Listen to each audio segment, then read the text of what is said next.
সুখ তো কেবলমাত্র একটা ডেস্টিনেশনে গিয়ে পাওয়া যায়। সেটা কোথায়? সেটা হচ্ছে জান্নাতের বাইরে কোথাও সুখ নাই।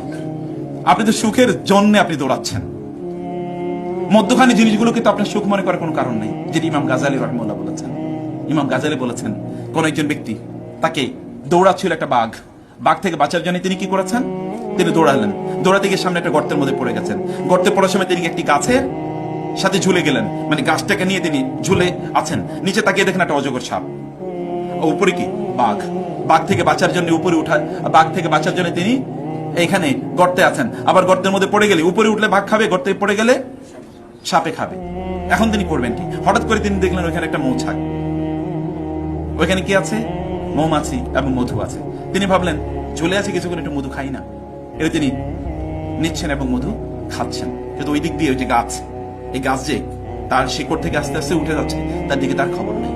কিছুক্ষণ পর ওই উপর ওই গাছ সহ তিনি কি ওই সাপের গর্তে গিয়ে তিনি পড়েছেন। আমরা কিন্তু এরকম একটা সুখের অন্বেষণে আছি। সুখ তো এখানে নাই, সুখ তো অন্য জায়গায়।